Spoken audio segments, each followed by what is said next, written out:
one of the more fascinating fallouts of the NIL era, of the transfer portal era, unintended consequences, if you will, is how we are looking at the coaching carousel. Because I think we're starting to learn some lessons from mistakes that have been made by some programs in getting rid of a head coach because he had a bad season, or he's had a bad couple of seasons, or just hasn't been coming together as quickly as we would like to see it come together. And you really are at a space where you can make an argument either way, right? So the way I want to get at this is talking about Billy Napier and the vote of confidence that he got from Florida earlier today when Scott Strickland said, hey, he's coming back in 2025. We're 4-4. We don't like it, but we think we're on the best track to getting back to winning championships, which is what you want at the University of Florida. They're not looking to get to bowl eligibility. They're looking to win national championships. And essentially, since Urban Meyer, that has not been the case. And when they had a guy that was close in Dan Mullen, he would tell you the hard thing is getting to 11 wins. 10 you can get to. And I expect that Billy Napier, give it some time, will get to 10 wins, even though he is under 500 as head coach at Florida. He's 15-18 going into their game against Texas.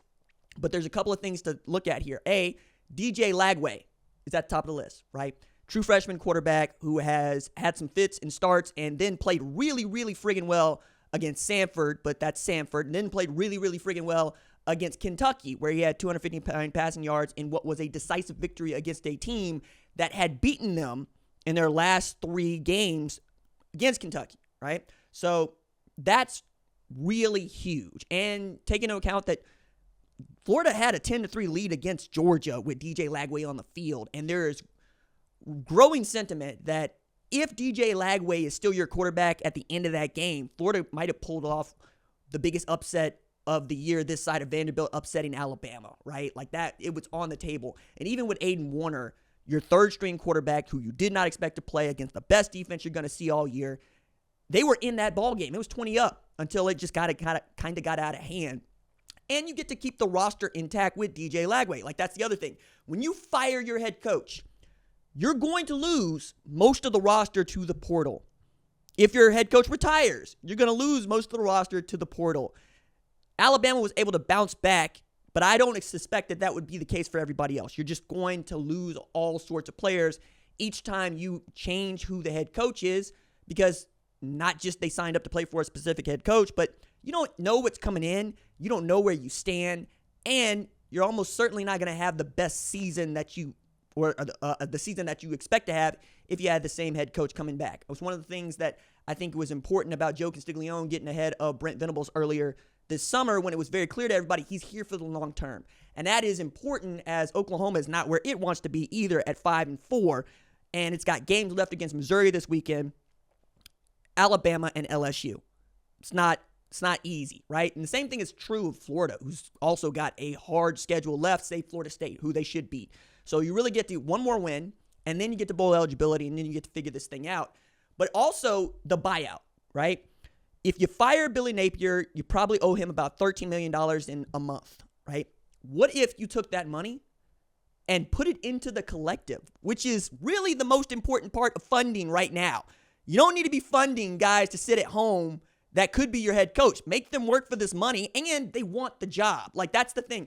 I'm post-firing, especially in the midseason. Well, I'm post-firing in the midseason because I, as a fan, have to watch this team play no matter what. It's my team. It's family, right? It's blood.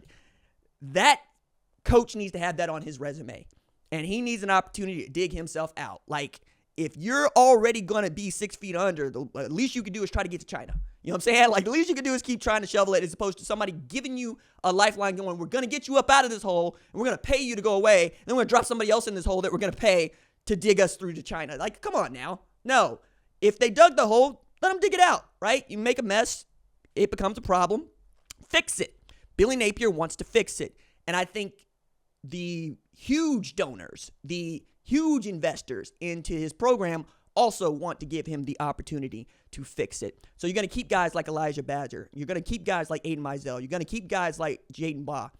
And you're going to build from there. So Florida is in a better spot now that they have said this. But also, This is the time of year where the feelers are already going out as to who's going in the transfer portal and where they might want to go. And if you don't believe that, I have no way of educating you further, because you're going to find out that people are committed almost as soon as the portal opens on December 9th.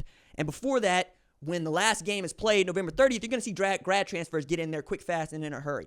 There's going to be a whole lot of math that is done and a whole lot of contracts that are signed on third-party deals for name, image, and likeness that are going to facilitate some of these guys moving around. One of the guys already that we expect to be in the portal earlier today, Jonte Cook, they announced he's no longer with the team. Okay? So he's going to be one of those guys that many people are after, to say nothing of this 2025 recruiting class and what it has looked like. But the portal class is always going to be paramount, because the portal class represents guys that have already played college football and have either put together enough film against quality opponents to ensure a good transition, or they haven't. So if you're Trey Moore last year, it makes all the sense in the world that you transfer to Texas. You were the best defensive player in the American last year. And you're going to see more and more of that all throughout this thing.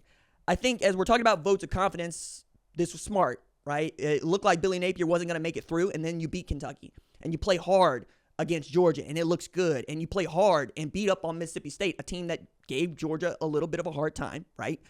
And at a time when Vanderbilt seems to be figuring out, when Auburn is a dumpster fire, and they do look like they're going to move off their head coach. Oklahoma's trying to figure it out. It is top to bottom, I think, the toughest league in college football. And one of the ways to make it tougher on you is to change that guy under every 3 or 4 years. That's your head coach. Get some stability. Also means that you can take some learns from Baylor and Arkansas, who are also kind of sort of looking at whether or not they want to keep their guys as their head coach. For both of them, I think votes of confidence need to come in right now. Dave Aranda's done a great job at Baylor. Has it been great the last couple of years? No, not by any stretch. But 2021 is your best season. You win the conference championship, you make the Sugar Bowl, you win the Sugar Bowl, and it feels good. But you had so many things change over time, from offensive coordinator to defensive coordinator. Only real constant has been Aranda, who is as clear-eyed and cool as they come at the head coaching level. There aren't a whole lot of guys on the list that I want to play for, but Aranda, Sam Pittman, Brent Venables, those guys make my list. And it is mostly because when Aranda speaks, I can believe him. He's going to be consistent. He also understands what it takes. And, when they had this whole we pay players thing going on, that's a big part of it. But they went bargain basement shopping, and they've done some pretty good things. Like, quiet as it is kept, they beat Texas Tech like they stole something. And Texas Tech just beat an undefeated Iowa State. And they're going to get a really good Colorado this weekend. We get to figure out a little bit more about what they're doing. But that's another program that is nowhere near moving off their head coach, because Joey McGuire is going to be there, it seems like, for the long term. And they've only really gotten better. Has it been setbacks here and there? Yeah, absolutely. But it's also a changing Big 12. It's a changing college football landscape. And you want to be as consistent as you can in this changing environment as we get closer and closer to the formation of the first 12-team playoff in just, over a month's time. And you're trying to build more. You're trying to establish a culture that everybody can buy into, so that when you got folks that are interested in transferring in, they don't have to ask the question about, are you guys going to be any good or not? You know who the head coach is. I think Sam Pittman also falls into that. Sam Pittman beat Tennessee at Arkansas. It's a top 4 win.